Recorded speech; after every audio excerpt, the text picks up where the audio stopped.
Chapitre 1, le masque tombe. Connor Mitchell se tenait au bord du cimetière Riverside, regardant la terre tomber sur le cercueil en acajou de son grand-père. Le vent d'octobre transperçait son costume noir, mais le froid qu'il ressentait venait de l'intérieur, non du chagrin, mais de la lucidité acérée qui précédait toujours ses moments les plus dangereux. 23 ans de mariage lui avaient appris à déchiffrer les paroles de Victoria, et aujourd'hui, entourée de personnes en deuil, elle diffusait pratiquement ses intentions. Son grand-père, Albert, était le seul membre de la famille à vraiment comprendre Connor. Alors que tous les autres ne voyaient qu'un expert en assurance aux manières douces qui s'était installé dans la médiocrité suburbaine, Albert connaissait la vérité sur les 8 années de Connor dans les services de renseignement de l'armée, les opérations classifiées en Europe de l'Est et les compétences qui n'ont jamais vraiment quitté la mémoire musculaire d'un homme. « Tu es un loup qui se fait passer pour un mouton », lui avait dit Albert un jour. Mais les loups n'oublient jamais comment chasser. Victoria s'essuya les yeux avec un mouchoir en papier. Du pur théâtre. Elle supportait à peine la présence du vieil homme aux réunions de famille, toujours à se plaindre de ses histoires militaires et de ses valeurs désuètes. Elle était désormais la belle-fille endeuillée, acceptant les condoléances avec une grâce maîtrisée. Connor remarqua comment elle se plaçait entre lui et le directeur des pompes funèbres, interceptant les conversations, gérant le récit. « Papa », sa fille Emma s'approcha, ses cheveux au burn accrochant la faible lumière du soleil. À 22 ans, elle avait hérité de la beauté de sa mère et, malheureusement, de son caractère calculateur. Le pasteur Williams veut savoir si vous souhaitez dire quelque chose au bord de la tombe.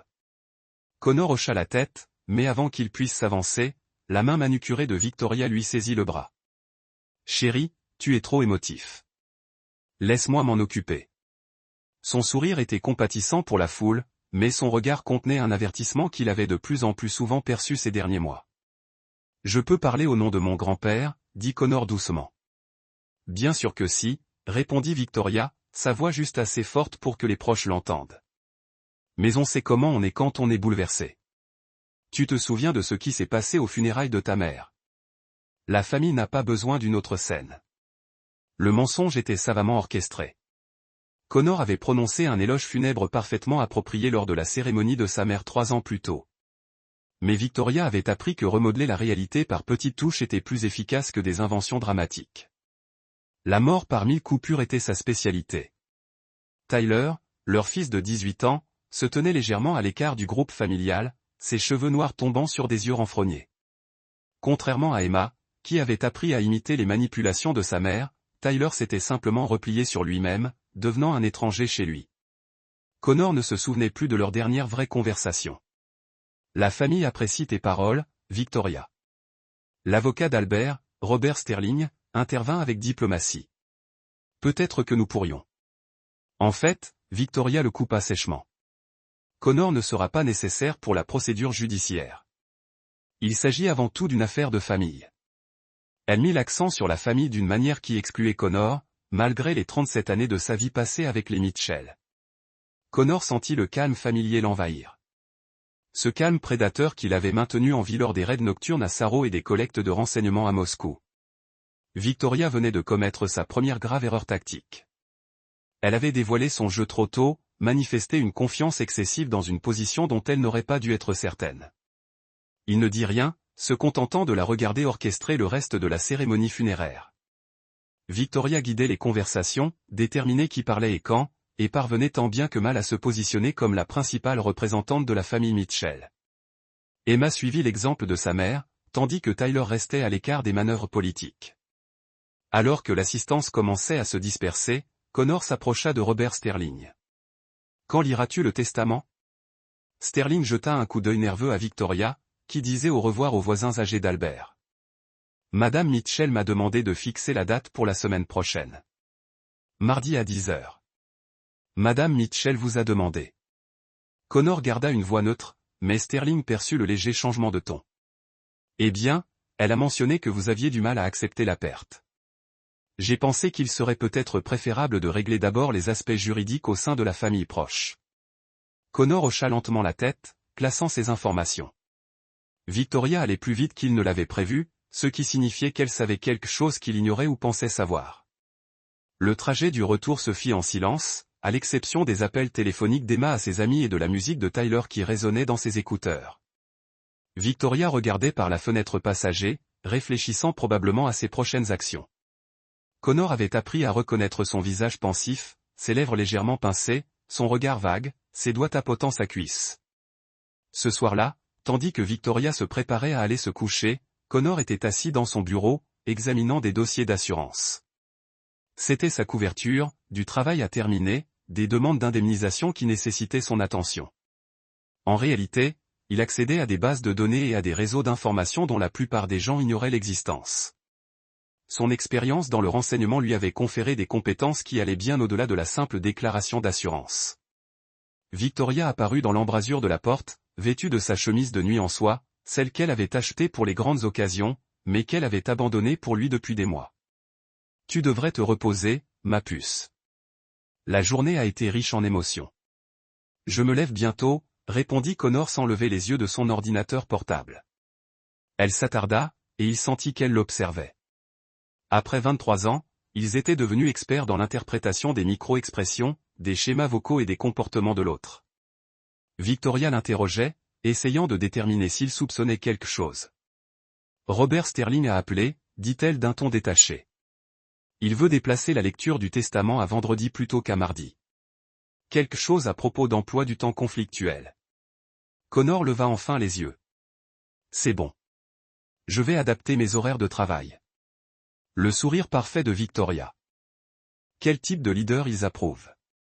Bradley a atteint le microphone, mais Connor était plus rapide, son entraînement militaire évident dans la douceur-efficacité de ses mouvements. Mesdames et messieurs, l'homme qui demande vos votes en tant que juge du tribunal de la famille a passé les 3 dernières années à détruire les familles par la fraude, l'extorsion et l'adultère. La salle de bal a éclaté dans des murmures choqués. Bradley a essayé de parler, mais la voix de Connor a traversé le bruit avec l'autorité dominante. Bradley Hoffman exploite une entreprise criminelle conçue pour aider les femmes riches à voler des actifs à leur mari lors de la procédure de divorce. Il a fraudé les familles sur des centaines de milliers de dollars tout en utilisant son poste d'avocat en divorce pour identifier et manipuler des clients vulnérables. C'est un mensonge, Bradley a crié, trouvant enfin sa voix. Sécurité. Cet homme est perturbé mon événement avec de fausses accusations. Connor a regardé autour de lui la salle, notant que plusieurs participants enregistraient la confrontation avec leur téléphone. Fausses accusations. Bradley, voudriez-vous que je joue à l'enregistrement de notre conversation cet après-midi où vous avez avoué avoir dirigé une opération d'extorsion en cours contre vos anciens clients? Le visage de Bradley est devenu blanc. Tu mens. Il n'y a pas d'enregistrement. Connor a fait un geste vers Victoria, qui a atteint son sac à main et a retiré un petit dispositif d'enregistrement. En fait, il y a. La salle de bal était devenue complètement silencieuse. Connor pouvait voir le choc, la confusion et la compréhension croissante des visages dans toute la foule. Amanda Hoffman se tenait gelée derrière le podium, fixant son mari avec une horreur naissante. Jouez-le. Quelqu'un a appelé de la foule.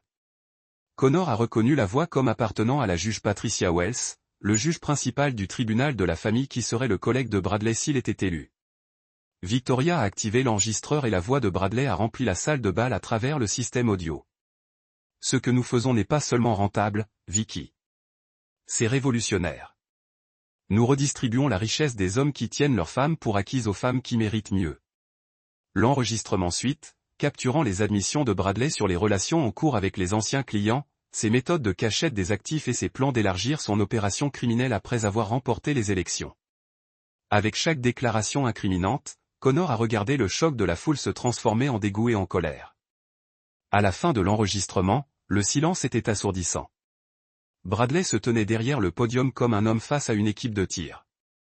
Sa carrière politique et sa réputation professionnelle se désintégrant en temps réel.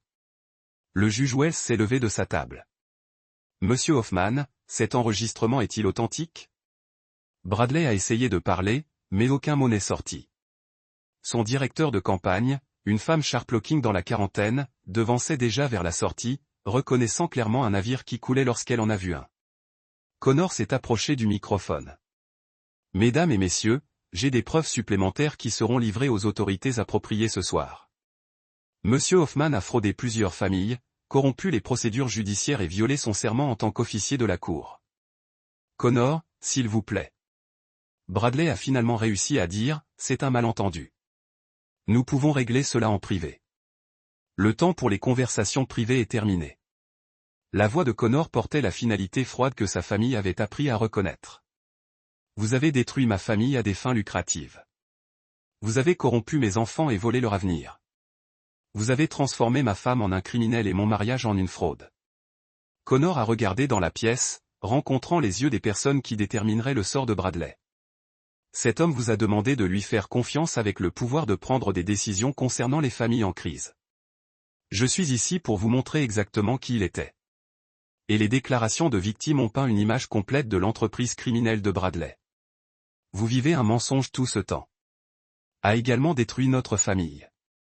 Alors qu'Amanda sortait de la salle de bal, la foule a commencé à se disperser. Certaines personnes ont approché Connor avec des questions.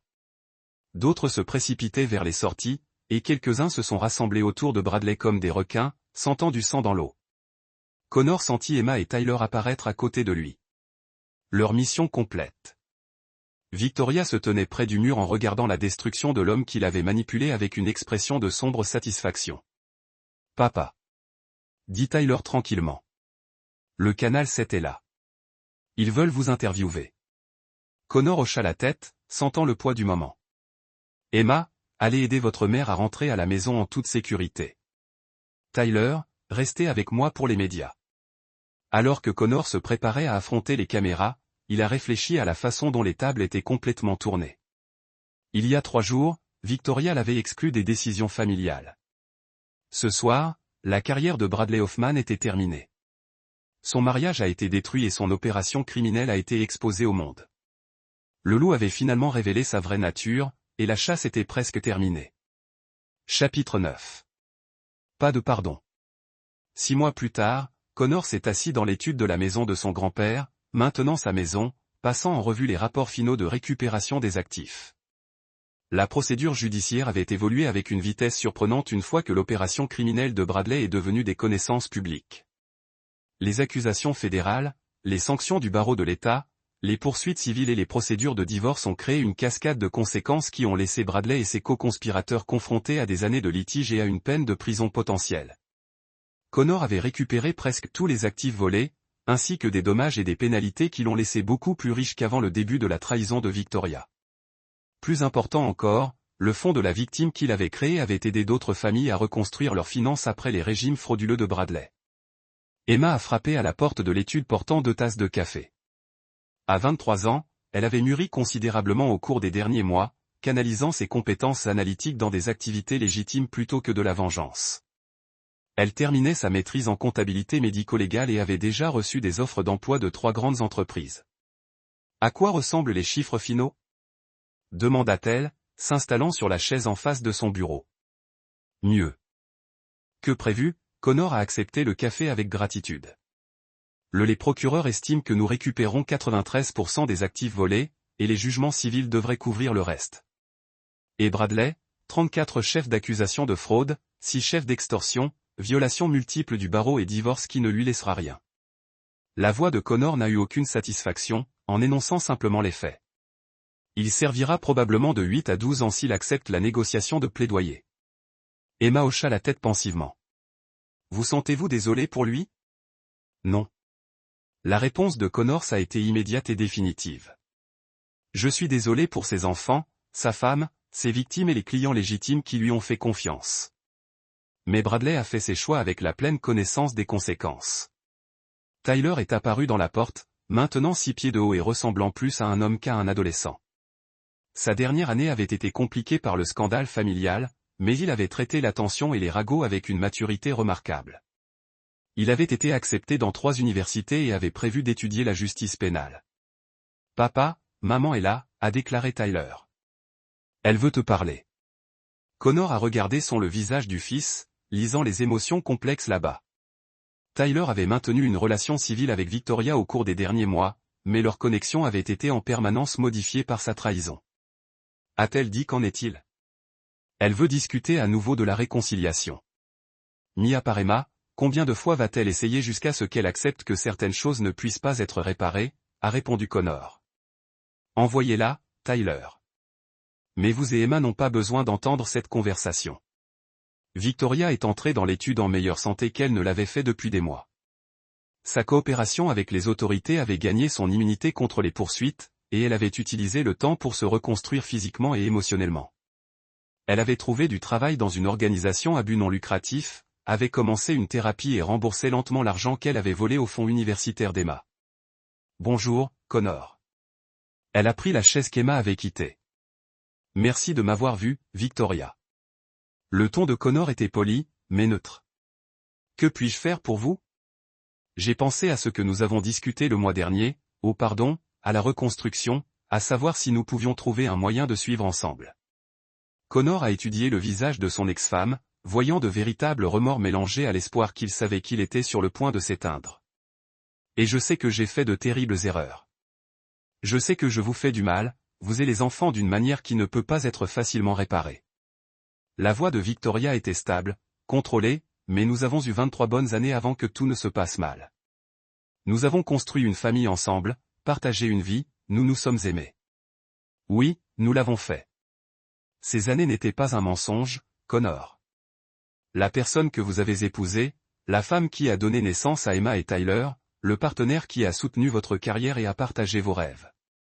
Elle était réelle. Connor acquiesça lentement. Elle était réelle.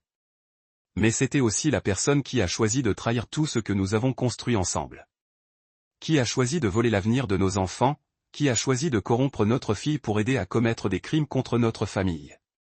J'ai été perdu, Connor. J'ai pris des décisions en se sentant négligé et sans importance. Et je me suis convaincu que je méritais des choses que je ne méritais pas. Je suis en train de m'avoir appuyé, mais j'ai trouvé mon moyen de retour. Person I should have been all along. I'm glad you're doing better, Victoria. Genuinely, Connor's voice felt warmth, Buno invitation. The children need you to be healthy and present in their lives. But, forgiven doesn't require reconciliation. Healing doesn't require forgetting. Moving forward doesn't require going backward. Victoria's composure cracked slightly. Connor, I love you. I know I destroyed what we had, but I still love you. Doesn't that count for anything? Connor was quiet pendant un long moment, considérant soigneusement ses paroles.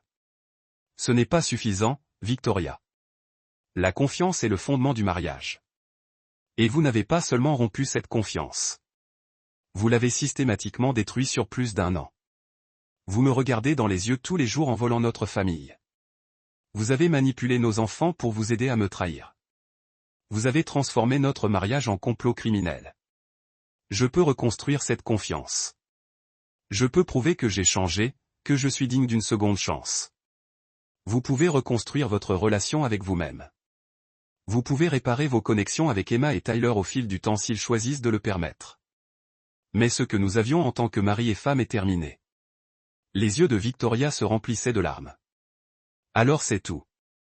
23 ans de mariage et vous ne considérez même pas la possibilité de pardon. Connor sentit un silence familier s'installer sur lui.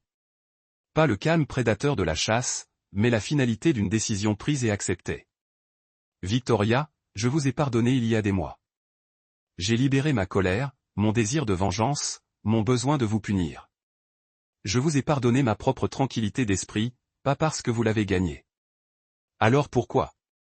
Parce que le pardon ne signifie pas la confiance. Parce que aimer quelqu'un ne signifie pas accepter la trahison. Parce que merci ne nécessite pas de vous mettre en position pour être à nouveau victime. La voix de Connor est restée douce mais implacable. Je te pardonne, Victoria, mais je ne te ferai plus jamais confiance. Et sans confiance, nous ne pouvons pas avoir de mariage. Victoria essuya les yeux, comprenant finalement qu'aucun remords ou réforme ne changerait la décision de Connor. Et les enfants? Comment gérons-nous cela à l'avenir? Nous cocoparent professionnellement et respectueusement. Nous assistons à leur diplôme, leur mariage, leurs moments importants en tant qu'adultes. Nous agissons comme des gens matures qui partagent des enfants mais rien d'autre. Et s'ils veulent que nous soyons à nouveau une famille, ce sont des adultes. Victoria, ils comprennent la différence entre vouloir quelque chose et accepter la réalité. Connor se leva, indiquant que la conversation était terminée. Emma et Tyler nous aiment tous les deux, mais ils comprennent également que certaines trahisons changent de façon permanente de relation. Victoria a également augmenté, son espoir s'est finalement éteint. Je suis désolé, Connor, pour tout. Je sais vous l'êtes, et j'espère que vous continuerez à construire une vie meilleure pour vous-même. Après le départ de Victoria, Connor est retourné à son bureau ailé. Rapport de récupération des actifs. À travers la fenêtre, il pouvait voir Tyler et Emma parler sur le porche arrière, leur relation entre eux plus forte que jamais. Malgré les bouleversements familiaux, Connor a réfléchi aux 6 derniers mois, sur les choix faits et les conséquences acceptées. Il a complètement détruit Bradley, récupéré ses actifs volés et protégé l'avenir de ses enfants. Plus important encore, il a appris que la force ne visait pas à pardonner à ceux qui vous ont trahi. Il s'agissait de refuser de permettre à la trahison de définir votre avenir. Le loup avait gagné la chasse, mais plus important encore, l'homme avait retrouvé sa famille. Son téléphone bourdonnait d'un texte de Tyler. « Papa, Emma et moi pensons à la pizza pour le dîner. Tu veux nous rejoindre ?» Connor sourit, sentant quelque chose qu'il n'avait pas connu depuis des années. Contentement simple avec la famille qu'il avait plutôt que le chagrin pour la famille qu'il avait perdue. Il a tapé, absolument. Choisissez ce que vous voulez. C'est mon régal. Alors que le soleil se couchait sur la maison qui était maintenant vraiment la sienne, Connor ressentait la profonde satisfaction d'un homme qui avait fait face à la trahison, de la justice choisie pour se venger et est devenue plus forte qu'auparavant. Certains loups ont appris pour être des moutons pour survivre. Mais parfois, la chose la plus dangereuse était en train de supposer que les moutons ne se souvenaient pas de la maison. L'histoire touche à sa fin. S'estompa légèrement. En fait, il a mentionné qu'il serait peut-être préférable que seuls les héritiers directs soient présents au début, vous savez, pour éviter les complications, les aspects juridiques, l'héritage, les impôts, les transferts de propriété, des détails ennuyeux que Robert pourrait m'expliquer, et je vous tiendrai au courant plus tard. Connor hocha de nouveau la tête, mais son esprit s'emballait.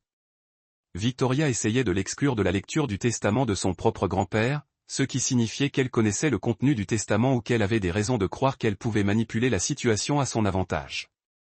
Après s'être couché, Connor ouvrit son ordinateur portable et commença à appeler des contacts qui lui devaient des faveurs. Au matin, il saurait exactement ce que contenait le testament de Robert Sterling, qui y avait accédé récemment et si des modifications avaient été apportées dans les semaines précédant la mort d'Albert. Le loup se réveillait et Victoria ignorait à quel point le jeu qu'elle avait commencé était dangereux. Chapitre 2, le dossier. Le mardi matin arriva gris et pluvieux, à l'image de l'humeur de Connor tandis qu'il regardait Victoria se préparer pour ce qu'elle croyait clairement être son moment de triomphe. Elle avait choisi sa tenue était soignée, une robe bleu marine classique suggérait respectabilité, tandis que la coupe subtile du créateur laissait entrevoir richesse et statut. Chaque détail était calculé, de ses bijoux discrets à ses cheveux blonds parfaitement coiffés. « Je devrais être de retour pour le déjeuner », dit-elle en appliquant du rouge à lèvres avec une précision experte. Robert trouve les détails de la succession assez simples. Connor sirota son café en observant sa performance. J'en suis sûr. Emma sortit de sa chambre vêtue d'un tailleur-jupe noir qui la faisait paraître plus âgée que ses 22 ans. Elle avait retenu les leçons de Victoria, s'habiller en fonction du résultat souhaité, et non de la situation. Prête, maman ? L'excitation d'Emma était à peine contenue. Elle avait toujours été la petite fille préférée d'Albert, du moins le croyait-elle.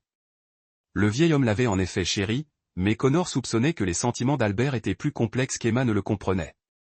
Tyler resta à la table du petit déjeuner, mangeant machinalement des céréales tout en consultant son téléphone. Lorsque Victoria annonça leur départ, il ne leva pas les yeux. « Tu ne viens pas ?» demanda Emma à son frère. « Tu n'étais pas invité » répondit Tyler d'un ton neutre. Le masque de Victoria tomba un instant. Un éclair d'irritation face au refus de Tyler de jouer le jeu de l'unité familiale. « Mon chéri, c'est plutôt aux adultes de gérer ça d'abord. J'ai 18 ans. Tu es au lycée. » Tyler leva enfin les yeux et Connor vit dans les yeux de son fils quelque chose qu'il n'avait pas remarqué auparavant. Une intelligence vive qui se cachait derrière l'indifférence adolescente. Exact. Le gamin qui ne mérite pas d'être inclus dans les décisions familiales. Le sourire de Victoria se crispa. On discutera de tout à notre retour. Après leur départ, Connor et Tyler restèrent assis dans un silence inhabituel. Enfin, Tyler parla. Elle manigançait quelque chose. C'était leur première conversation directe depuis des mois. Connor étudia le visage de son fils, y voyant des indices de l'homme qu'il pourrait devenir. « Pourquoi penses-tu ça ? parce qu'elle est différente depuis que grand-père Albert est tombé malade. Je ne sais pas, concentrée comme si elle préparait quelque chose. Tyler faisait circuler ses céréales dans le bol et elle ne t'inclut plus jamais dans les affaires de famille. Connor ressentit une soudaine vague de fierté. La perspicacité de son fils. On remarque beaucoup de choses. Moi, je remarque tout. D'habitude, je ne dis rien, car personne n'écoute le lycéen. Tyler regarda son père droit dans les yeux. Mais j'aimais aussi grand-père Albert. Et quoi que fasse maman, ce n'est pas ce qu'il aurait voulu. 1 heure plus tard, Connor arriva au cabinet d'avocat de Robert Sterling, un classeur à manille à la main. Il avait passé la nuit précédente à téléphoner et à recueillir des informations, et ses découvertes avaient cristallisé sa compréhension du jeu de Victoria. Plus important encore, cela lui avait donné les munitions nécessaires pour commencer le sien. Le cabinet occupait le 2e étage d'une maison victorienne rénovée du centre-ville. Connor monta lentement les escaliers, savourant l'impatience. Il entendait les voix provenant de la salle de conférence de Sterling, le rire de Victoria, les questions avides d'Emma et les réponses mesurées de Sterling. Il pensait maîtriser le récit. Connor ouvrit la porte de la salle de conférence sans frapper. Victoria était assise au bout de la table, comme si elle dirigeait la réunion. Emma était assise à sa droite tandis que Robert Sterling se faufilait. Les papiers étaient visiblement gênés. Le testament était ouvert sur la table, les pages soigneusement rangées. Connor Victoria dit, sa surprise sincère pour une fois. « Que fais-tu ici » À assister à la lecture du testament de mon grand-père. Il prit place juste en face d'elle. « Je m'excuse pour mon retard. » Sterling s'éclaircit la gorge nerveusement. « En fait, Connor, nous discutions juste des préliminaires. » Victoria pensait qu'il serait plus facile de gérer d'abord les aspects familiaux, puis de te faire venir pour les détails pratiques. Les aspects familiaux. Connor garda une voix neutre. Je ne savais pas qu'il y avait une distinction. Victoria se pencha légèrement en avant, un sourire prédateur se dessinant. Chérie, nous en avons déjà parlé. Le testament est assez simple, mais il y a des dynamiques familiales complexes que Robert doit expliquer. Il serait probablement préférable que je m'occupe des premières questions. De quelle dynamique familiale s'agit-il ? Le silence s'éternisa, inconfortable. Sterling regarda Connor et Victoria comme un arbitre essayant d'empêcher une bagarre. Emma remua sur sa chaise, sa confiance vacillant. Le sourire de Victoria s'élargit et Connor reconnut son expression. Elle crut tenir parole. Un coup fatal. Robert a expliqué que le testament désigne spécifiquement les héritiers ayant droit à la succession d'Albert. Cette réunion est réservée à ces personnes. Je vois. Connor posa son dossier en papier craft sur la table. Et tu crois que je ne suis pas nommé dans le testament de mon grand-père ? Ce n'est pas une question de mes convictions, ma chérie. C'est une question de ce qu'Albert a décidé. La voix de Victoria exprimait une fausse sympathie. Je sais que c'est difficile, mais Albert a fait ses choix en fonction de sa compréhension de la loyauté familiale. Et Madame Mitchell, interrompit Sterling, le front ruisselant de sueur.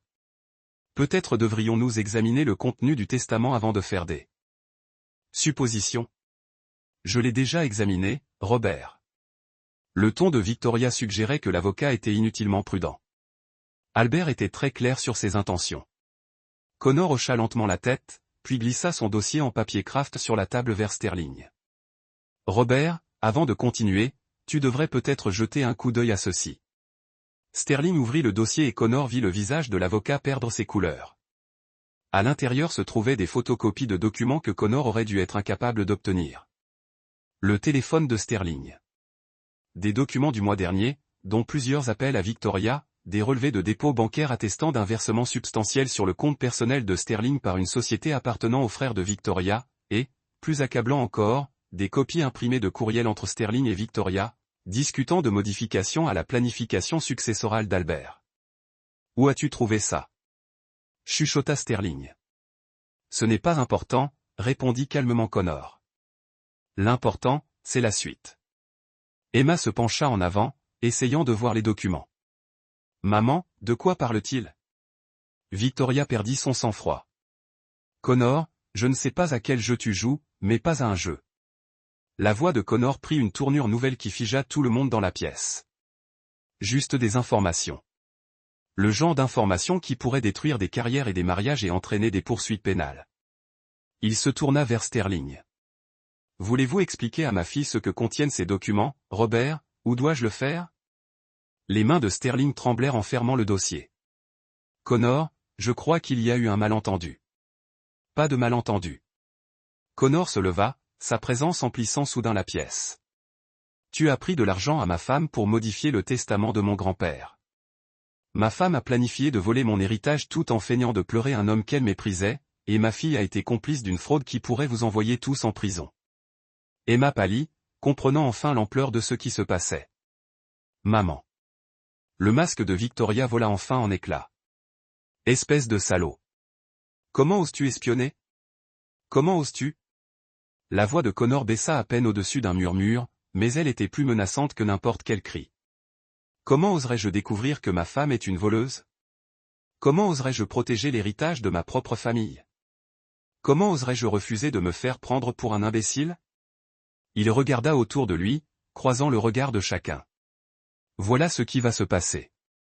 Robert va lire le testament, celui qu'Albert a signé, pas la version que Victoria l'a payé pour modifier. Nous allons découvrir les véritables intentions de mon grand-père. Et puis nous aurons une très longue conversation sur les conséquences. Sterling fouilla dans ses papiers. Sa façade professionnelle s'effondra complètement. Le testament original.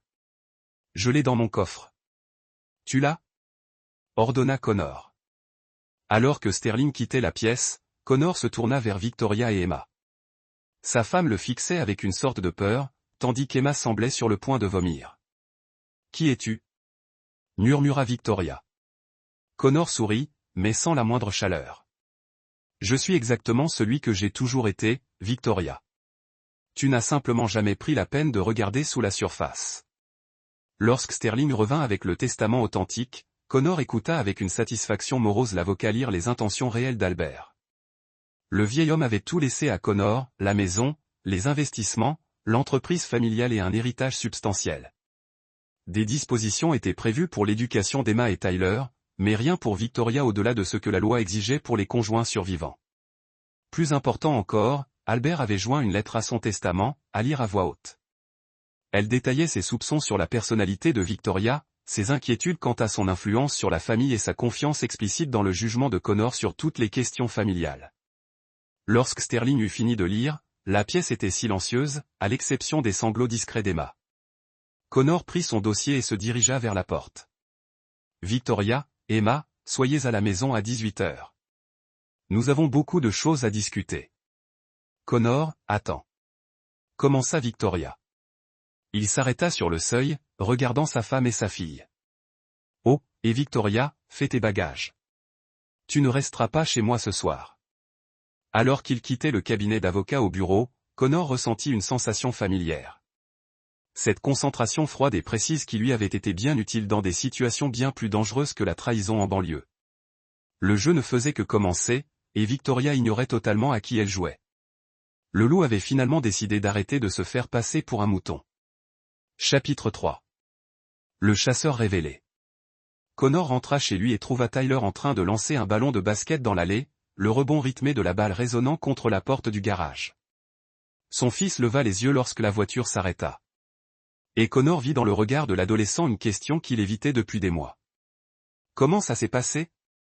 Demanda Tyler en attrapant le ballon et en le tenant contre sa hanche. Mieux que prévu. Connor desserra sa cravate en se dirigeant vers la maison. Ta mère et ta sœur seront bientôt à la maison. On va avoir une réunion de famille. Tyler le suivit à l'intérieur. Et pour la première fois depuis des années, Connor eut l'impression que son fils était réellement présent, et non pas simplement occupé physiquement, mentalement absent. Papa, je peux te demander quelque chose? Bien sûr. Maman et toi, vous divorcez? La franchise de la question prit Connor au dépourvu.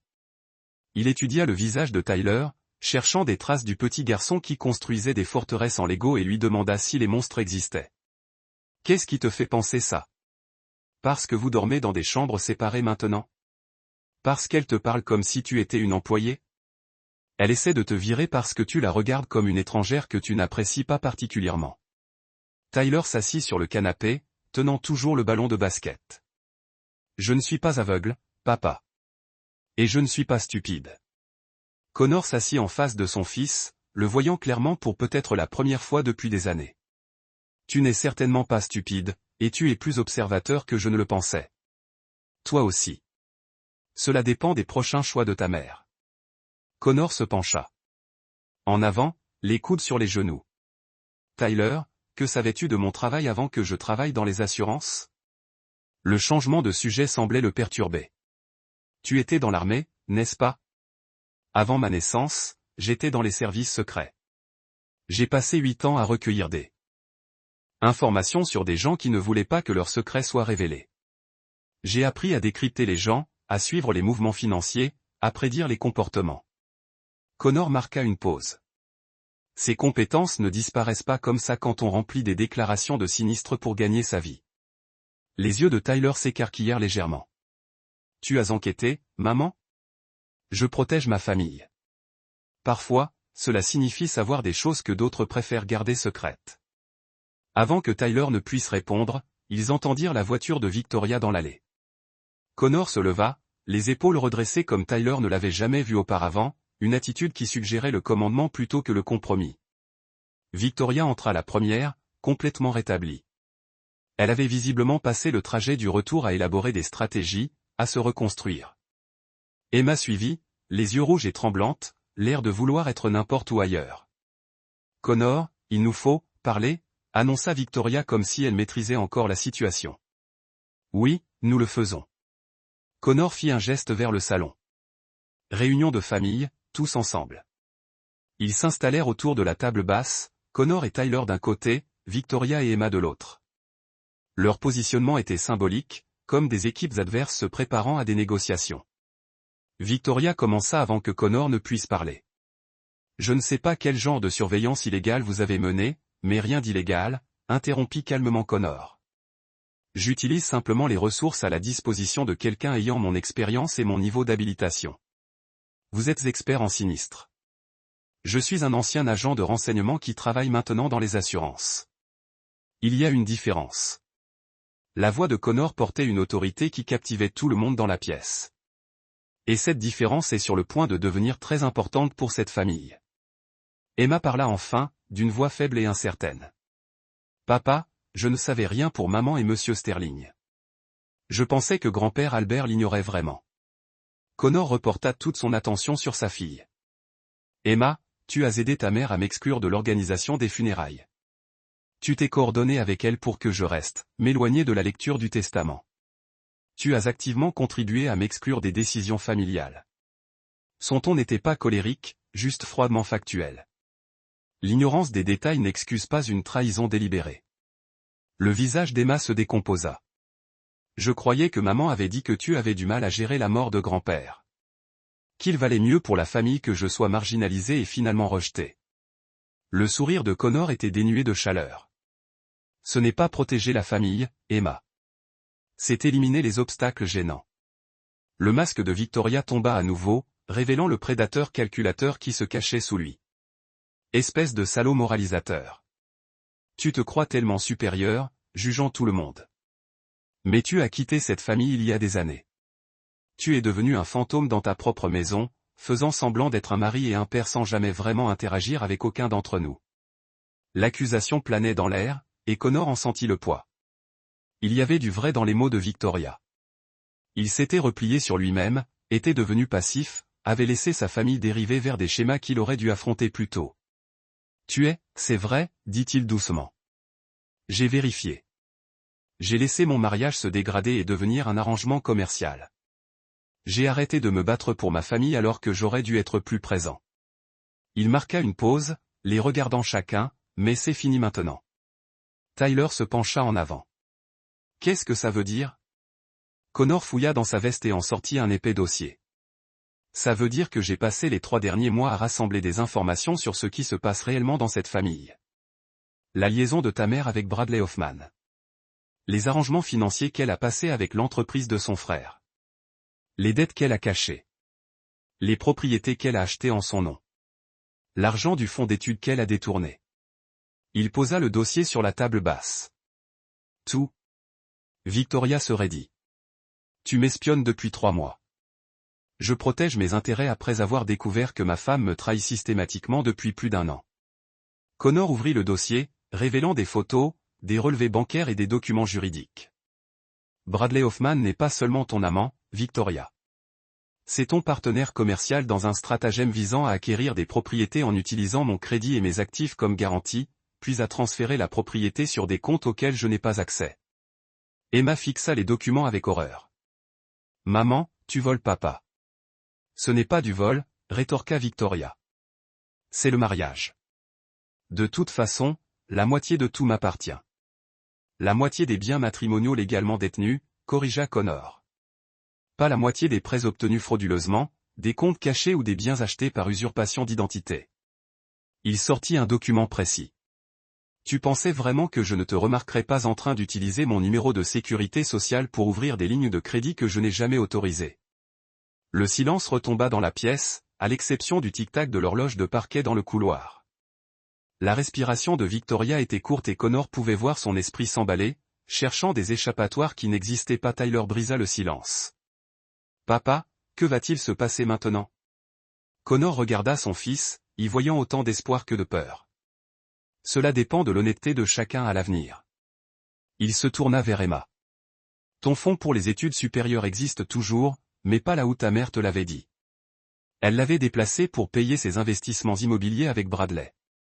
Le visage d'Emma devint blanc. Mon argent pour mes études a disparu. Volé, dit Connor sans détour, mais récupérable si nous agissons vite. Victoria se leva d'un bond. Tu ne peux rien prouver de tout ça. Ces documents pourraient être falsifiés, manipulés. Ils pourraient l'être, approuva Connor, debout aussi. Mais ils ne le sont pas, et j'ai de multiples sources pour chaque information. Relevés bancaires, vidéos de surveillance, conversations téléphoniques enregistrées, interception de mai. Sa voix se réduisit à un murmure. J'ai tout, Victoria. Chaque mensonge, chaque trahison, chaque crime. Pour la première fois depuis qu'il la connaissait, Victoria parut sincèrement effrayée. Que veux-tu? Connor sourit, et Tyler frissonna de froideur. La justice. Il se dirigea vers la fenêtre, regardant le quartier où ils avaient élevé leurs enfants, où ils jouaient à être une famille normale, tandis que la pourriture grandissait. Sous la surface. Voilà ce qui va se passer, dit Connor sans se retourner. Victoria, tu as 24 heures pour rendre chaque dollar volé. Transférer tous les biens que tu as cachés et mettre définitivement fin à ta relation avec Bradley. Tu signeras des papiers m'accordant la garde exclusive de Tyler et n'acceptant que des visites supervisées. Et si je refuse, Connor se retourna pour faire face à sa famille. Ensuite, je divulguerai tout aux autorités, à ton employeur, à ta famille et à la femme de Bradley. Accusations criminelles, poursuites civiles, humiliation publique, ruine financière. Il marqua une pause. Destruction totale. Emma pleurait en silence. Papa, c'est toujours ma mère. C'est une criminelle qui t'a utilisé pour commettre des crimes contre ta propre famille. Connor répondit doucement mais fermement. Ça ne s'arrête pas parce qu'elle t'a donné naissance. Tyler se leva lentement. Et moi? Ai-je le choix de vivre avec qui? Connor regarda son fils, y voyant une force qu'il avait sous-estimée. Tu as 18 ans. Tu peux décider toi-même où tu veux être. Tyler s'approcha de son père. Je veux rester avec toi. Le sang-froid de Victoria finit par voler en éclats. Bande de salauds. Bande d'ingrats et de vindicatifs. Après tout ce que j'ai fait pour cette famille, tout ce que vous avez fait pour lui être redevable. Connor corrigea les jeux. Et maintenant, Victoria, soit tu sauves ce que tu peux de ta dignité en coopérant, soit je te détruis complètement. Alors que Victoria quittait la pièce en trombe, Connor sentit une satisfaction sombre l'envahir. Le loup ne se cachait plus et la chasse avait officiellement commencé. La phase suivante déterminerait si sa famille pouvait être sauvée ou si certaines trahisons étaient tout simplement trop profondes pour être pardonnées. Chapitre 4. Les titans du web. Connor passa la matinée suivante dans son bureau à domicile à travailler méthodiquement sur ce que Victoria aimait appeler ses papiers d'assurance. En réalité, il coordonnait ses contacts de l'époque où il travaillait dans les renseignements, des gens qui comprenaient que l'information était la monnaie la plus précieuse dans tout conflit. Son ordinateur portable affichait de multiples fenêtres, des relevés financiers, des rapports de surveillance et des interceptions de communication qui dressaient un tableau détaillé des opérations de Victoria et Bradley. Bradley Hoffman se révélait être exactement ce que Connor attendait, un avocat spécialisé en divorce d'âge mûr, au goût de luxe et à l'éthique souple. Son cabinet était spécialisé dans les divorces à haut revenu, ce qui lui avait donné les connaissances et les contacts nécessaires pour aider Victoria à dépouiller systématiquement les biens de son mariage. Plus intéressante encore était la situation financière de Bradley. Il était au bord du gouffre avec son prêt immobilier, en retard dans les frais de scolarité de ses enfants dans une école privée et profitait désespérément des mariages d'autres personnes pour financer son train de vie. L'ironie n'échappa pas à Connor. Bradley utilisait son expertise en matière de divorce pour aider les femmes mariées à dissimuler leurs biens à leur mari. Si son propre mariage semblait solide, sa femme Amanda semblait véritablement ignorer ses liaisons, à en juger par ses publications sur les réseaux sociaux et ses opérations bancaires. Elle préparait encore leur fête pour leurs 20 ans de mariage le mois prochain. Elle publiait toujours des photos de famille pleines d'affection, croyant toujours à la vie que Bradley détruisait systématiquement. Tyler frappa à la porte du bureau vers 22 heures. « Papa, je peux te parler ?» « Bien sûr. » Connor minimisa ses écrans et désigna la chaise en face de son bureau. « Comment vas-tu ?»« Mieux que je ne l'espérais. » Tyler s'installa sur la chaise, l'air plus mature que ses 18 ans. J'ai repensé à ce que tu as dit hier à propos de maman qui volait l'argent des études d'Emma. Qu'en penses-tu? Emma ne sait pas tout, n'est-ce pas? Depuis combien de temps ça dure, ni combien d'argent est en jeu? Connor étudia le visage de son fils, y voyant une intelligence et une perception qui le rappelaient mal à l'aise lui-même à cet âge.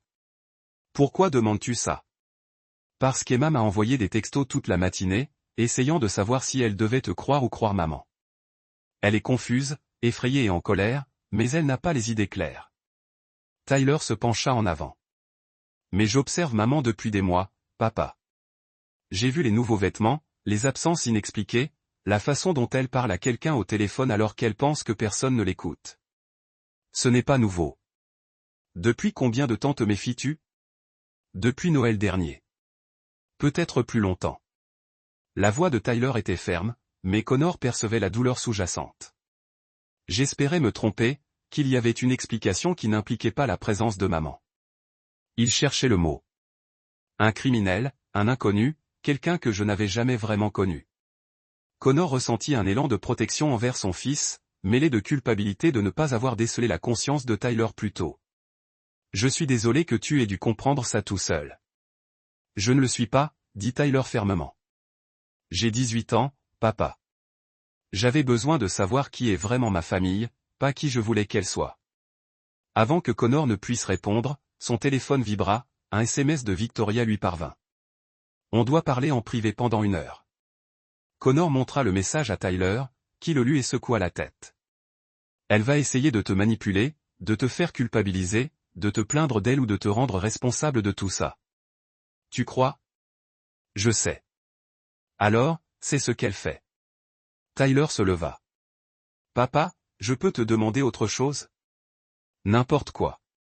Quand tout sera terminé, quand toutes les formalités seront réglées et que maman sera partie, est-ce que ça va aller? Enfin, vraiment bien, pas juste faire semblant. La question prit Connor de court par sa maturité et sa réelle inquiétude. Je ne sais pas, admit-il.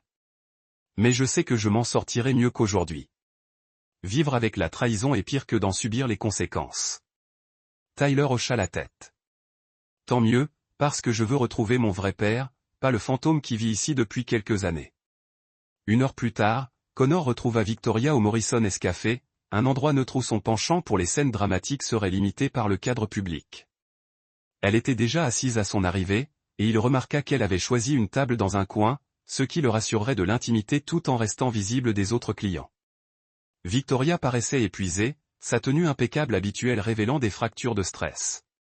Son maquillage ne cachait pas complètement les cernes sous ses yeux, et ses mains tremblaient légèrement en levant sa tasse de café.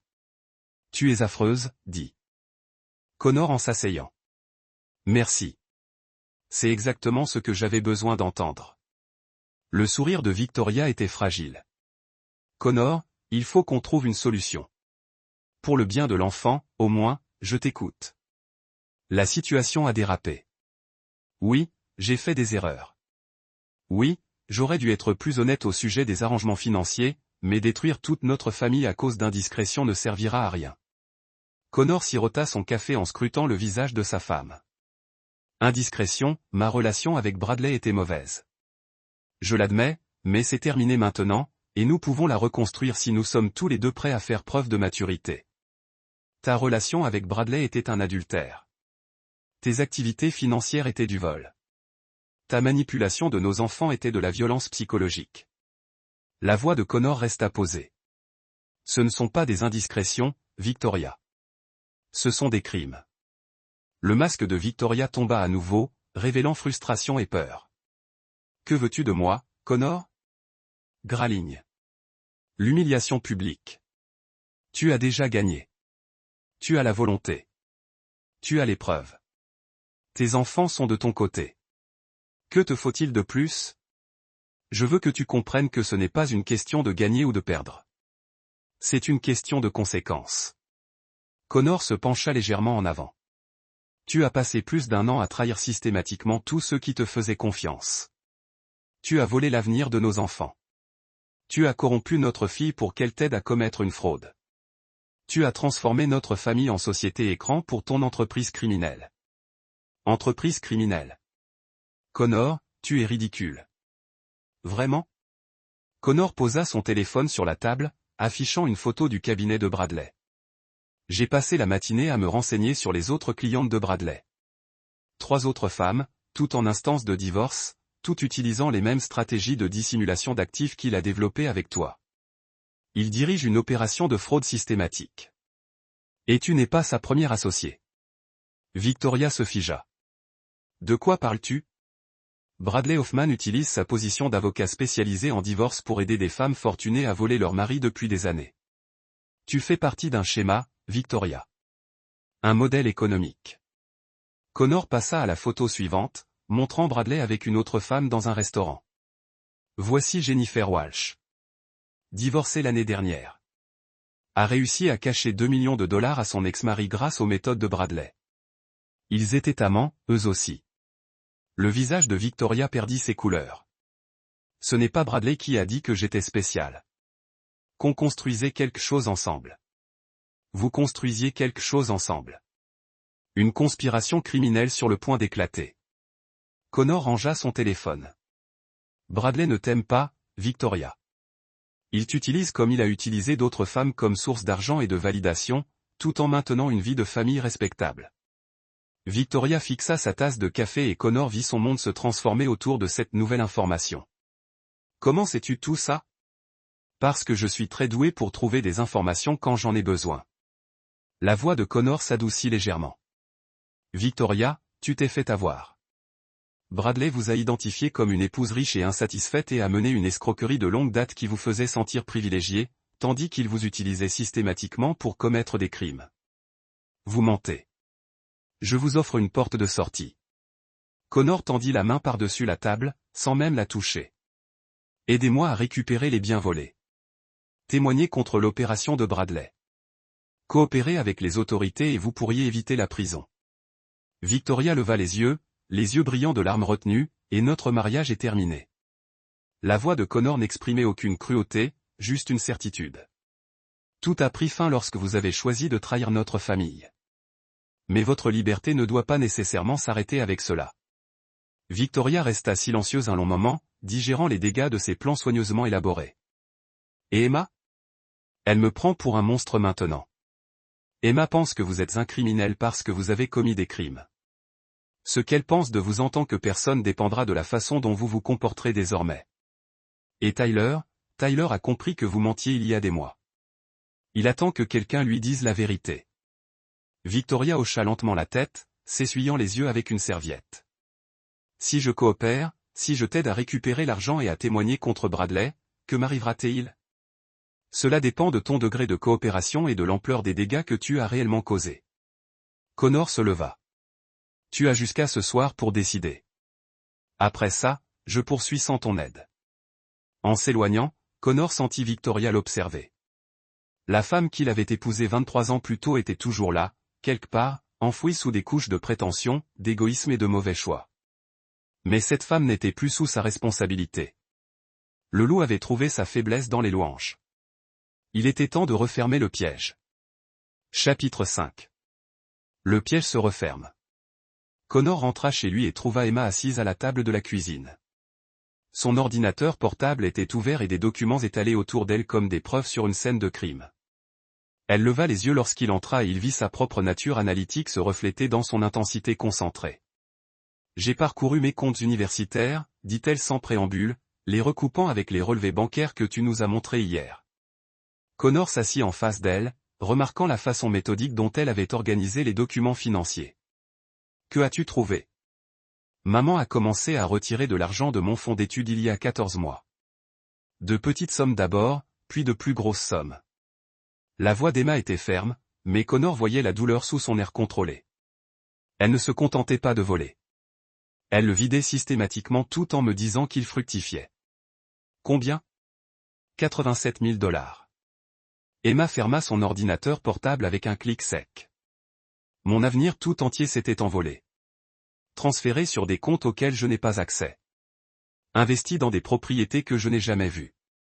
Connor ressentit une vague de rage dont l'intensité le surprit. Le voler était une chose. Il pouvait se protéger, se défendre, reconstruire. Mais Emma avait 22 ans, elle commençait tout juste sa vie d'adulte. Et Victoria avait saboté l'avenir de sa fille pour financer une liaison. Emma, je veux que tu saches quelque chose. Cet argent est récupérable. J'ai des experts comptables qui suivent chaque transaction, et la plupart des actifs peuvent être récupérés par voie judiciaire. Ce n'est pas le problème, papa. Le sang-froid d'Emma se brisa légèrement. L'argent n'est pas le pire. Le pire, c'est qu'elle m'a regardé droit dans les yeux. Pendant plus d'1 an, Emma menti sur mon avenir. Elle m'a laissé faire des projets, postuler à des programmes d'études supérieures, refuser des offres d'emploi parce que je pensais que mes études étaient assurées. Connor tendit la main par-dessus la table et la couvrit de la sienne. Je suis désolé de ne pas l'avoir remarqué plus tôt. Tu n'aurais pas pu deviner si elle le cachait si bien. Emma le regarda droit dans les yeux, et Connor y vit l'intelligence de Victoria, mais avec ce qui manquait à Victoria, une véritable empathie. Papa, Tyler m'a parlé de ta conversation d'hier, de ton parcours, des compétences que tu as utilisées pour enquêter sur tout ça. Qu'en penses-tu ? Je veux t'aider. La voix d'Emma prit de l'ampleur. Je veux t'aider à détruire Bradley Hoffman. La froide détermination dans son ton rappela Connor, mal à l'aise, à lui-même. Emma, ce n'est pas ton combat. Si.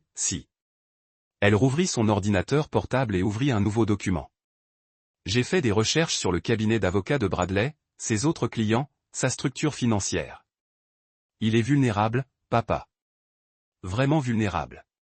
Connor étudia l'écran, constatant qu'Emma avait effectivement fait des recherches approfondies. Que as-tu découvert ? Son point faible n'est pas financier. C'est sa réputation. Emma consulta plusieurs pages web. Bradley a bâti son cabinet sur son expertise en divorce, axée sur les valeurs familiales. Il se présente aux femmes aisées et conservatrices comme quelqu'un qui comprend la dynamique familiale traditionnelle, mais qui défendra leurs intérêts avec acharnement. Il se présente comme juge aux affaires familiales l'année prochaine. Ses arguments de campagne sont axés sur la protection des familles, le maintien des normes morales dans le système judiciaire et la responsabilisation des individus. Le sourire d'Emma était vif et calculateur. Connor ressentit un mélange de fierté et d'inquiétude. Emma avait hérité de sa stratégie, mais elle la canalisait par la souffrance et la trahison. Que proposes-tu exactement ? Une exposition publique. Pas seulement des poursuites pénales, mais une destruction totale de la réputation. Emma ouvrit le site web de campagne de Bradley. Il organise une collecte de fonds vendredi prochain. Family First, une vision pour le tribunal aux affaires familiales. 200 invités, une couverture médiatique locale, tout y passe. Emma, la vengeance n'est pas la même chose que la justice, n'est-ce pas ? Elle le regarda avec des yeux plus vieux que son âge. Papa, cet homme détruit des familles depuis des années, profitant de sa position pour aider des femmes riches à commettre des crimes, manipulant des personnes vulnérables, trahissant sa propre femme et ses enfants. En quoi exposer cette vengeance plutôt que la justice ? Avant que Connor ne puisse répondre, Tyler fit irruption par la porte d'entrée, le visage rouge d'excitation et de colère. Papa, il faut que tu vois ça. Tyler sortit son téléphone et leur montra une vidéo qu'il avait apparemment enregistrée depuis sa voiture. J'ai suivi maman après qu'elle t'ait rencontré. Elle est allée directement au bureau de Bradley, et ils ont eu une violente dispute sur le parking. La vidéo tremblait, mais suffisamment claire pour montrer Victoria et Bradley se disputant violemment à côté de sa BMW. Leur langage corporel suggérait une relation en train d'imploser sous le stress. Tu entends ce qu'ils disent? Connor posa quelques questions. Tyler passa à une autre partie de la vidéo. Maman pleurait, lui posant des questions sur les autres femmes. Bradley lui disait qu'elle était paranoïaque et jalouse. Puis elle l'accusa de l'utiliser, ce qui le fit rire. Connor vit le monde de sa femme s'écrouler en temps réel, ressentant un mélange complexe de satisfaction et de pitié. Que se passa-t-il ensuite? Elle le gifla violemment, puis monta dans sa voiture et s'éloigna. Tyler regarda son père et sa sœur. Papa, je ne pense pas qu'elle rentre ce soir. Emma se renversa dans son fauteuil, assimilant l'information. Maman est donc au courant pour les autres femmes de Bradley maintenant. Elle sait qu'elle s'est fait avoir, ce qui signifie qu'elle va être en colère, humiliée et potentiellement coopérative, observa Connor. Ou désespérée et dangereuse. Comme interpellé par leur conversation, le téléphone de Connor sonna. Le numéro de Victoria apparut à l'écran. Réponds, dit Emma. Mets-le sur haut-parleur, hésita Connor, puis accepta l'appel et activa le haut-parleur. La voix de Victoria emplit la cuisine d'une hystérie à peine contenue. Connor, il faut qu'on parle maintenant. Je t'écoute. Pas au téléphone, en personne. La respiration de Victoria était rapide, suggérant la panique ou la fureur. Je te donnerai tout. Chaque numéro de compte, chaque titre de propriété, chaque document dont tu as besoin, mais je veux quelque chose en retour. Quoi? Je veux que tu détruises Bradley Hoffman. La voix de Victoria se réduisit à un murmure. Je veux que tu le détruises comme il m'a détruite. Connor regarda Emma et Tyler, voyant ses propres pensées se refléter sur leur visage. Victoria proposait de coopérer, mais sa motivation était la vengeance plutôt que la rédemption. C'était une alliance de convenance, pas une réconciliation. Où veux-tu qu'on se rencontre? Demanda Connor. Notre maison. Je rentre. La ligne fut coupée. Emma ferma son ordinateur portable d'un claquement sec. Eh bien, ça devrait être intéressant. Tyler s'assit lourdement, paraissant soudain plus jeune que ses 18 ans. Est-ce mal que j'ai hâte de voir maman et Bradley se détruire? Connor réfléchit sérieusement à la question. Non, Tyler. Après ce qu'ils ont fait à notre famille, vouloir les voir subir les conséquences est naturel. Mais la vengeance est une motivation dangereuse. Elle peut consumer ceux qui la recherchent autant que ceux qui la subissent. Connor regarda ses deux enfants. Nous allons obtenir justice. Nous allons récupérer nos biens et traduire les coupables en justice, mais nous ne laisserons pas cela détruire qui nous sommes au passage. Emma hocha lentement la tête. Alors, nous utilisons les informations de maman pour monter le dossier contre Bradley, mais nous ne nous fions pas à ses motivations. Exactement. Connor ressentit une vague de fierté devant la maturité de ses deux enfants. Nous allons agir intelligemment, sans nous laisser emporter par l'émotion.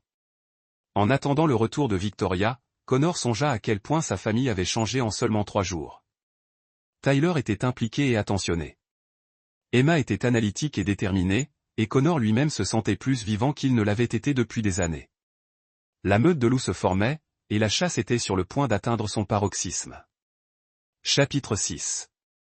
Sang et marché. Victoria rentra chez elle, l'air d'avoir vieilli de 5 ans et 5 heures. Ses cheveux impeccables étaient en bataille, son maquillage avait coulé.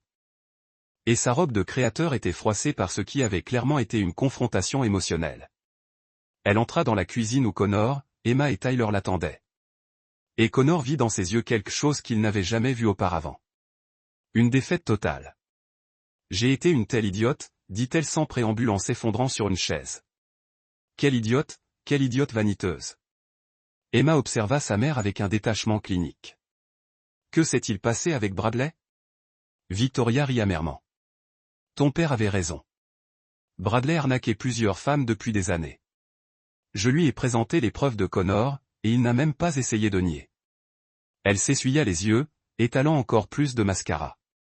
Il me dit que je devenais trop émotive, trop exigeante, que je devrais être reconnaissante de ce que nous avions au lieu de m'attendre à une romance de conte de fées. Tyler se pencha en avant. Alors, tu as rompu avec lui? Il a rompu avec moi. Il a dit que notre arrangement était devenu trop compliqué, trop risqué. La voix de Victoria s'édurcit. J'ai gâché 23 ans de mariage pour un homme qui me considère comme une associée commode avec des avantages. Connor n'éprouvait aucune satisfaction à avoir raison. La douleur de Victoria était réelle, même si elle était auto-infligée. Victoria, j'ai besoin de savoir exactement à quoi tu as donné accès à Bradley. Compte bancaire, portefeuille d'investissement, titre de propriété, tout. J'ai une liste.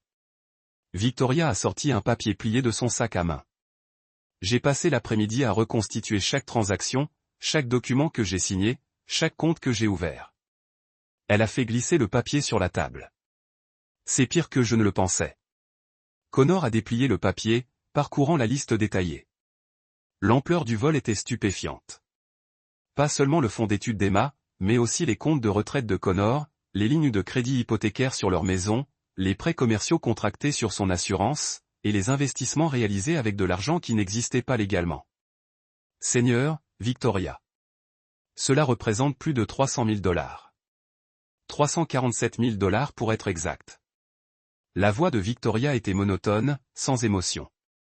Plus de propriétés locatives achetées avec des prêts frauduleux et un partenariat commercial qui donne à Bradley le contrôle d'actifs que nous ne pouvons légalement pas toucher.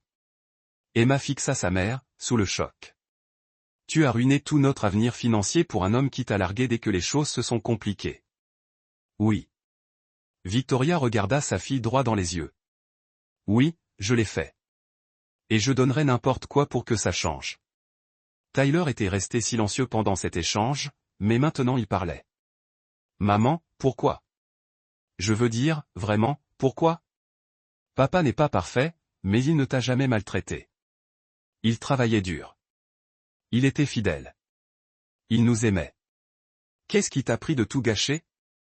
Victoria resta silencieuse un long moment, les yeux rivés sur ses mains. Lorsqu'elle parla enfin, sa voix était à peine plus forte qu'un murmure. Parce que je me sentais invisible. Parce que ton père avait quitté notre mariage il y a des années, et j'avais l'impression de vivre avec un étranger qui me tolérait, mais ne me voyait pas vraiment. Elle leva les yeux vers Connor. Quand Bradley prêtait attention à moi, quand il me faisait sentir intéressante, désirable et importante, je me persuadais que je méritais ce sentiment, quel qu'en soit le prix.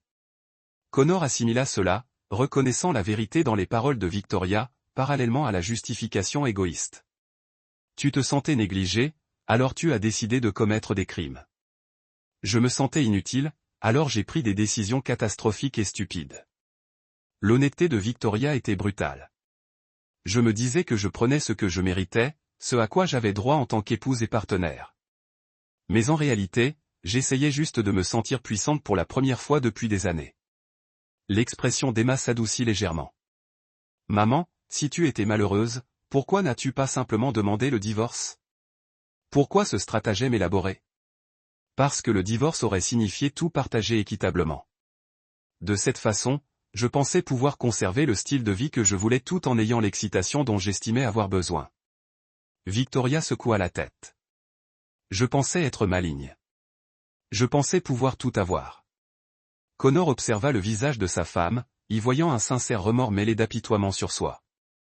Victoria, j'ai besoin de connaître les autres opérations de Bradley, ses autres clients, ses méthodes, ses vulnérabilités. Pourquoi? Parce qu'il va continuer à faire ça à d'autres familles s'il n'arrête pas complètement. La voix de Connor portait la froide précision que ses enfants commençaient à reconnaître. Et parce qu'il a toujours le contrôle sur des biens qui nous appartiennent. Victoria a sorti son téléphone et a parcouru ses contacts. J'ai des informations sur 3 autres femmes avec lesquelles Bradley a travaillé. Jennifer Walsh, que vous connaissez déjà, Sarah Chin, qui est actuellement en instance de divorce, et le docteur Angela Morris, qui a finalisé son divorce il y a 6 mois, mais qui continue de dissimuler des biens à son ex-mari. Ont-elles toutes des liaisons avec Bradley? Jennifer, oui. Sarah, peut-être. Elles sont très amicales. Angela, certainement pas, mais elle lui verse des honoraires de consultation bien supérieurs aux tarifs légaux. Victoria avait l'air malade. Connor, je pense que Bradley a fait chanter certaines de ces femmes après le prononcé de leur divorce. Il en sait trop sur leurs crimes financiers pour vraiment les laisser partir. Tyler siffla doucement. Ce n'est donc pas seulement un avocat spécialisé dans les divorces et infidèles. Il mène une opération d'extorsion à long terme. C'est ce qu'il semble. Victoria croisa le regard de Connor. J'allais probablement être sa prochaine victime à long terme une fois notre divorce prononcé. Il aurait eu suffisamment de preuves pour me détruire si jamais j'essayais de couper les ponts. Connor sentit les pièces du puzzle se mettre en place dans son esprit.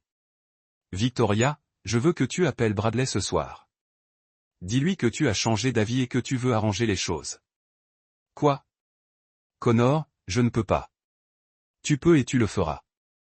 La voix de Connor ne souffrait aucune objection, car demain soir, c'est sa collecte de fonds pour sa campagne et nous allons faire en sorte que ce soit une soirée qu'il n'oubliera jamais. Emma se pencha en avant, les yeux brillants de compréhension. Papa, qu'est-ce que tu prépares? Connor souriait, pour la première fois depuis des jours, il y eut une chaleur sincère. Nous allons donner à Bradley exactement ce qu'il mérite. Une destruction totale. Comment? En utilisant ses propres méthodes contre lui. En rassemblant des preuves de ses crimes et en les présentant aux personnes qui comptent le plus pour son avenir. Connor regarda sa famille autour de la table. Victoria, tu vas nous aider à enregistrer ses aveux. Emma, tu vas nous aider à rassembler des preuves pour les autorités. Tyler, tu vas nous aider à tout documenter pour le procès civil. Victoria secoua la tête. Connor, si Bradley découvre que je travaille avec toi, il ne le saura pas, car tu seras très convaincant quand tu lui diras que tu veux sauver votre relation. L'expression de Connor se durcit. Et parce que le temps qu'il comprenne ce qui se passe, il sera trop tard. Tyler sourit. Ça va être épique. Emma hocha lentement la tête. Maman, es-tu prête à faire ça? Vraiment prête? Parce qu'une fois qu'on aura commencé, il n'y aura plus de retour en arrière. Victoria regarda sa famille autour de la table, les gens qu'elle avait trahis et qui lui offraient maintenant une chance de rédemption. Oui, je suis prête à réparer les torts. Connor se leva, ressentant l'excitation familière d'un plan qui prenait forme. Alors, partons à la chasse.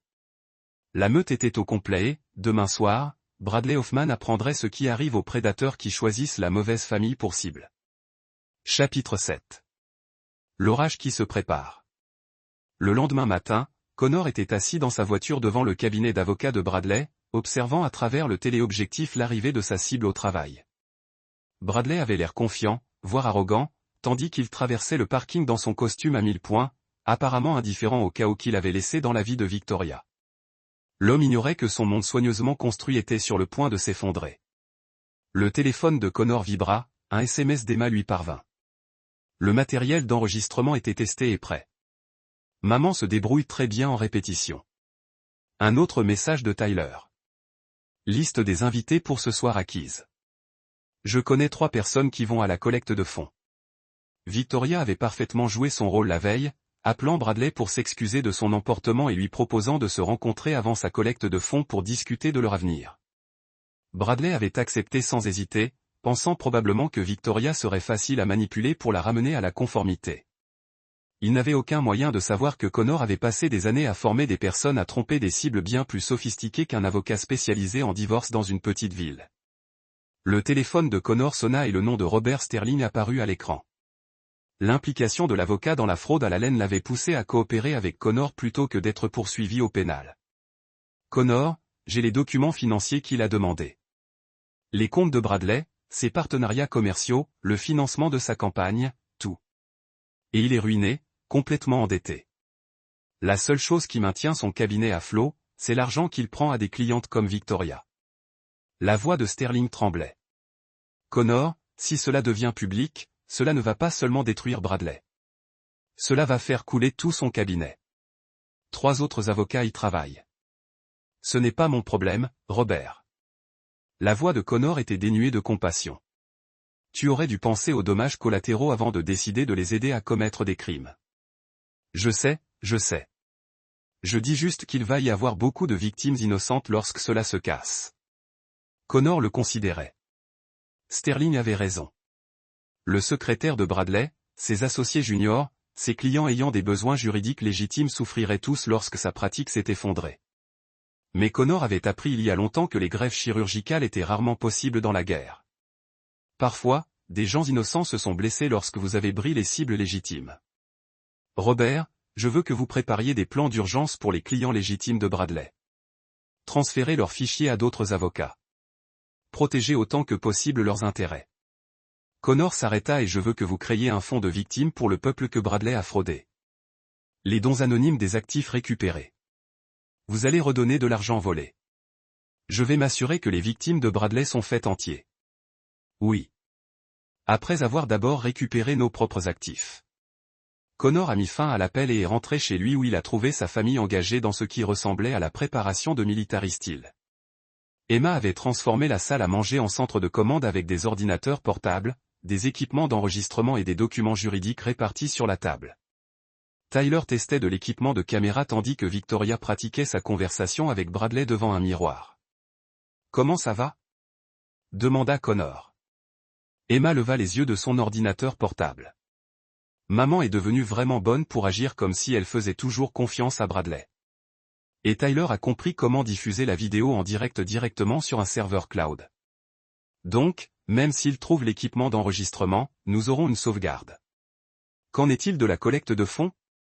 Tyler sourit. Distribution. Vous, Victoria. La voix de Connor se ramollit légèrement et vous ne ferez pas face à ces représailles seuls. Nous sommes une famille et les familles nous se sont pratiquées. Les yeux de Victoria se remplissaient de larmes. Après tout ce que j'ai fait, vous êtes toujours prêt à me protéger. Je suis prêt à protéger la mère de mes enfants et la femme que j'ai épousée il y a 23 ans, a répondu Connor attentivement. Que cette personne existe toujours sous vos erreurs est quelque chose que vous pouvez déterminer. 2 heures plus tard, Victoria était assise en face de Bradley dans son bureau, sa sac à main contenant de l'équipement qui capturait tout ce qu'ils ont discuté. Connor a suivi tout le monde. Maud, s'excuserant pour ses mots durs et assurant que leur relation a toujours été précieuse. J'avais peur, Bradley. Impeccable. Vulnérable mais pas paniqué. Concerné mais toujours loyal. Que c'est exactement Connor? Il a des dossiers bancaires, des antécédents de transactions, des documents immobiliers. Il connaît les transferts d'actifs, les comptes cachés, tout. Victoria s'arrêta, mais il ne connaît pas vos autres clients. Il pense que c'est juste nous. Connor sourit cyniquement en écoutant Bradley traiter ces informations. L'avocat calculait probablement les preuves que Connor aurait pu réaliser de manière réaliste et si elles constituaient une menace pour son fonctionnement plus large. Vicky, j'ai besoin que tu sois très clair sur quelque chose. Votre mari peut faire des accusations, mais prouver l'activité criminelle est beaucoup plus difficile. Tant que nous présentons un front uni, tant que nos histoires s'alignent, il ne peut pas nous toucher. Et s'il va à la police? Ensuite, nous refusons tout. Nous avons affirmé que les transferts d'actifs étaient des décisions conjugales légitimes que Connor était consciente, mais essaie maintenant d'armer dans les procédures de divorce. La confiance de Bradley augmentait. Connor est un expert en assurance, pas un procureur. Il est hors de sa profondeur. Victoria a ri doucement. Tu as raison. J'étais paranoïaque. C'est ma fille. La voix de Bradley est devenue plus chaude, plus intime. La collecte de fonds de ce soir va être parfaite. Après avoir remporté les élections du tribunal de la famille, nous aurons encore plus de protection, encore plus d'opportunités. Opportunité d'élargir nos services pour aider davantage de femmes comme vous à obtenir leur avenir financier. Bradley était pleinement détendu maintenant, parlant librement. Vicky, ce que nous faisons n'est pas seulement rentable, c'est révolutionnaire. Nous redistribuons la richesse des hommes qui tiennent leurs femmes pour acquises aux femmes qui méritent mieux. Connor sentit sa mâchoire serrée en écoutant la justification égoïste de Bradley pour un vol et une fraude systématique. L'homme s'était convaincu qu'il était une sorte de guerrier de la justice sociale plutôt qu'un criminel commun. Dit Bradley Victoria attentivement. Que arrive-t-il aux femmes comme moi après que leurs divorces sont finaux? Maintenez-vous des relations continues? Bien sûr. Une fois que quelqu'un a utilisé nos services, il fait partie de notre famille élargie. Nous nous regardons les uns des autres. Le ton de Bradley l'a suggéré. Regardez les fins financières en cours obligation. Jennifer Walsh, par exemple, me consulte toujours régulièrement sur les décisions d'investissement. Le docteur Maurice fait souvent référence à de nouveaux clients à notre pratique. C'est un arrangement mutuellement bénéfique. Victoria venait de demander à Bradley d'admettre l'extorsion à long terme sur bande. Connor a ressenti une satisfaction sauvage en réalisant à quel point Bradley s'était complètement incriminé. « Je devrais probablement me préparer pour ce soir », a déclaré Victoria. « Je veux être parfait pour votre grande soirée. » « Vous avez toujours l'air parfait, Vicky. C'est l'une des choses que j'ai toujours admirées à propos de vous. » Alors que la conversation se terminait et que Victoria a quitté le bureau de Bradley, Connor a ressenti le calme familier qui a précédé une action décisive. Ce soir, Bradley Hoffman apprendrait que certains prédateurs étaient en fait de la proie déguisée. Le piège a été fixé, les preuves ont été garanties et la justice était enfin à portée de main. Chapitre 8. Le calcul. La salle de bal principale du Riverside Country Club a été décorée dans les couleurs de la campagne de Bradley. Bannière bleu marine et or proclamant d'abord les familles. Une vision du tribunal de la famille était suspendue au lustre en cristal. 200 des citoyens les plus influents du comté se sont mêlés à eux, sirotant du champagne et discutant de l'avenir du droit de la famille avec l'homme qui, selon lui, apporterait l'intégrité et la compétence au banc. Connor se tenait près de l'arrière de la pièce, portant son meilleur costume et observant la foule avec une précision tactique. Emma et Tyler étaient positionnés à différents points autour de la salle de bal, leur téléphone prêt à enregistrer sous plusieurs angles. Victoria a circulé près de l'avant, jouant son rôle de partisan dévoué de Bradley tout en portant un fil presque invisible qui a tout transmis à Connor Sirpis. Bradley a travaillé la salle comme le politicien chevronné qu'il aspirait à l'être. Se serrant la main, posant pour des photos et livrant ses points de discussion soigneusement répétés de protéger les familles et de maintenir les normes morales du système juridique. Sa femme, Amanda, se tenait à côté de lui, brillant de fierté face au succès de son mari et ignorant parfaitement que son mariage a été construit sur une tromperie systématique. À 8h30, Bradley a pris le microphone pour son discours d'ouverture. Connor regarda de l'arrière comme sa basse cible dans les applaudissements, voyant un homme qui vraiment crut qu'il était intouchable. « Mesdames et messieurs », a commencé Bradley, sa voix portant facilement à travers le système audio. « Nous nous réunissons ce soir pour discuter de l'avenir du droit de la famille dans notre communauté. Pendant trop longtemps, nos tribunaux de la famille sont des endroits où les mariages se terminent par l'amertume et les enfants deviennent des pions dans les conflits pour adultes. » Connor a vérifié son téléphone, voyant des messages de confirmation d'Emma et Tyler. Tout était prêt. En tant que prochain juge du tribunal de la famille, je m'engage à apporter l'intégrité, la sagesse et la clarté morale à ces procédures difficiles. Les familles méritent mieux que le système contradictoire qui existe actuellement. Bradley a continué à parler du caractère sacré du mariage, de l'importance de protéger les enfants et de la nécessité d'un leadership moral dans le pouvoir judiciaire. L'ironie était si épaisse que Connor admirait presque l'audace de l'homme. À mi-chemin du discours, le téléphone de Connor bourdonnait d'un texte d'Emma. Forfait livré à Channel 7. Ils sont là. Un autre message de Tyler, président de l'association du bar, vient d'arriver. Il est au tableau 12. Connor a regardé autour de la pièce, identifiant les cibles clés pour un impact maximal. L'État, le président du barreau, 3 juges du tribunal de la famille, le procureur de district, 2 membres du conseil municipal et une douzaine d'avocats éminents étaient tous présents. Bradley avait rassemblé le public parfait pour sa propre destruction. Alors que Bradley atteignit la partie culminante de son discours sur la tenue des gens responsables de leur choix, Connor se dirigea tranquillement devant la pièce. Plusieurs personnes ont remarqué son mouvement, mais personne ne semblait alarmé par un homme bien habillé s'approchant de la zone de l'orateur. « Merci, Bradley, » dit clairement Connor, sa voix portant à l'arrière de la pièce sans amplification. C'était vraiment inspirant. Bradley avait l'air confus mais maintenait le sourire de son politicien. « Je suis désolé. Nous connaissons-nous ? Nous le faisons maintenant. » Connor tendit la main dans sa veste et retira une épaisse enveloppe de manille. « Connor Mitchell, je crois que vous connaissez ma femme, Victoria. » Le sourire vacilla sur le visage de Bradley alors que la reconnaissance se mettait en jeu. Dans la pièce, la conversation s'est arrêtée alors que les gens sentaient que quelque chose de dramatique allait se produire. « Connor, qu'est-ce que tu fais ? » dit Victoria à haute voix, jouant parfaitement son rôle. « Ce n'est pas l'endroit pour les questions personnelles. En fait, c'est l'endroit idéal. » Connor a ouvert l'enveloppe et a retiré un document. « Bradley, vous avez prononcé un beau discours sur l'intégrité et le leadership moral. Je pensais que vos partisans devraient savoir exactement